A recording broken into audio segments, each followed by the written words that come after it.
Hello किसान साथियों, आपका स्वागत है हमारे बीके स्मार्ट खेती में। तो किसान साथियों, आज का वीडियो हमारा गेहूं से रिलेटेड है कि हमें अपने गेहूं का उत्पादन कैसे बढ़ाना चाहिए।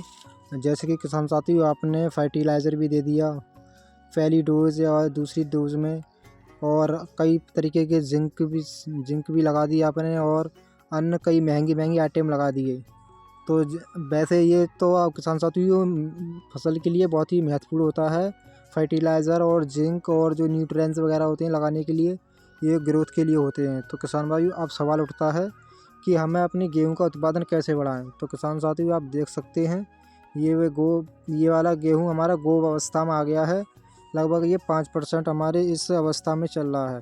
तो अब सवाल उठता है कि हमें गेहूं का उत्पादन अधिक कैसे करें, हमारे दाने को अधिक मोटा कैसे करें, और इसमें कौन सी दवाई का इस्तेमाल करना चाहिए जिससे जो है 4 से 5 कुंटल की पैदावार पर बीघे के हिसाब से निकले। और भैया, हमें अपनी बालियों का साइज़ बढ़ाना होगा, तभी हमें अधिक उत्पादन की प्राप्ति होगी। क्योंकि किसानों, ये आप जानते होंगे कि हमें उत्पादन अधिक ग्रोथ से या फिर हमारे गेहूँ अधिक भारी होने से हमें उत्पादन अधिक नहीं मिलता। क्योंकि किसान भाई, जब तक हमारा जो बालियों का साइज़ लंबा नहीं होगा, अधिक मोटा नहीं होगा, तब तक हमें अधिक उत्पादन की प्राप्ति नहीं हो सकती है। क्योंकि ये दाना जो बालियों के अंदर ही बनता है, इसमें अधिक दानों की संख्या बढ़ेगी, तभी हमें अधिक उत्पादन की प्राप्ति हो सकती है। तो सारा कुछ इस वीडियो के माध्यम से हम जानेंगे।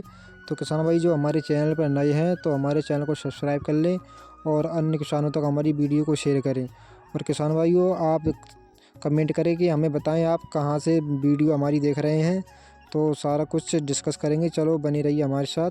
तो किसान भाइयों, हमारे इस खेत के अंदर झंडा पत्ता निकल चुका है और काफ़ी बड़ा है। और किसान साथी, जब तक ये हमारा झंडा पत्ता अधिक सुडौल होगा, अधिक मजबूत होगा और हष्ट पुष्ट होगा, यानी पूरी तरीके से ये स्वस्थ होगा, तभी हमारी गेहूं का उत्पादन अधिक मिल सकेगा।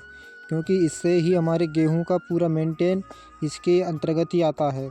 और किसान भाइयों, सारा कुछ इस वीडियो के माध्यम से हम जानते हैं। और किसान भाइयों, अगर इस अवस्था में हमारे गेहूं के अंदर कई प्रकार के फंगस रोग देखने को मिलते हैं, जैसे कि हमारे गेहूं के अंदर रतुआ रोग लग जाता है, येलो रोग, यानी ये भी बहुत ही विनाशकारी रोग होता है, जिससे जो हमारे उत्पादन की गिरावट आ जाती है। और किसान भाइयों, इसी स्टेज पर हमारे गेहूं के अंदर और कई रोग लगते हैं, जैसे कंडुआ रोग, या कंडुआ रोग भी लगता है। ये भी फंगस के द्वारा फैलने वाला रोग होता है।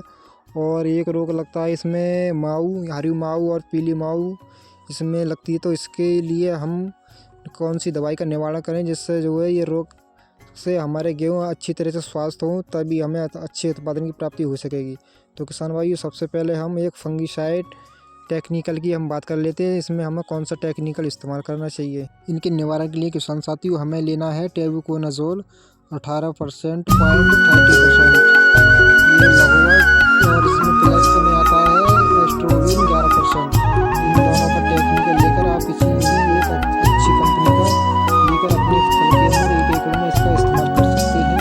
और इससे फंगस रोगों से और जो कंडुआ रोग फैलने से हमारे गेहूँ का बचाव किया जा सकता है और हमें अच्छे उत्पादन की प्राप्ति की जा सकती है। और किसान भाई, इसकी जगह अगर आपको ये न मिले तो आप दूसरा भी कोई टेक्निकल ले सकते हैं। आप मेन पेज 64% और एस्ट्रोविन 8% वाला मिक्स वाला टेक्निकल आप इसके फसल के अंदर 150 लीटर पानी में इसका स्प्रे लगवा सकते हैं। और इसकी डोज की हम बात करें तो आप इसको 400 ग्राम पर एकड़ के हिसाब से अपनी फसल के अंदर इस्तेमाल कर सकते हैं। और किसान भाइयों, इसी के साथ हमें लेना है NPK, यानी NPK 0050, और दूसरा NPK आता है 05234। इन दोनों का अपना अलग अलग महत्व है और अलग स्टेज पर इसका उपयोग करना चाहिए, जिससे जो हमें अधिक उत्पादन की प्राप्ति की जा सकती है और अच्छा रिजल्ट हमें देखने को मिल जाता है। तो किसान भाई, अब हम बात करें 05234 की, तो इसमें फास्फोरस और पोटास दोनों मिक्सिंग वाला आता है इसके अंदर। और ये हमारी फसल के लिए बहुत ही महत्वपूर्ण अवस्था में इस स्टेज पर लगना बहुत ही आवश्यक होता है। हमारे गेहूँ के अंदर गाँव अवस्था में फास्फोरस बालियों का जो स्टेज होता है, वो जो संरचनाएँ होती हैं बालियों के अंदर, सारी संरचनाओं को पूरी मजबूत तरीके से बनाता है, जिससे वो हमारी दाने अच्छे बनते हैं और स्वस्थ दाने बनते हैं और अधिक दानों की संख्या बनती है।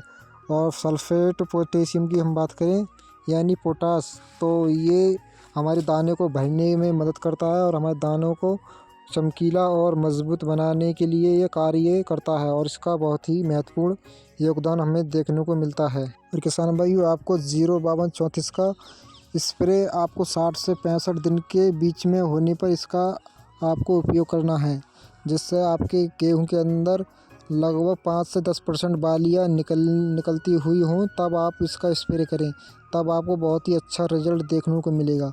और दूसरी हम बात करें 0050 NPK, तो इसको आप 70 से 90 दिन के बीच में लगाएं। लगभग आपके गेहूँ 30 से 40% निकल चुके होते हैं, तो उस अवस्था में आप लगाएंगे तो आपको बहुत ही बेहतरीन रिजल्ट देखने को मिलेगा।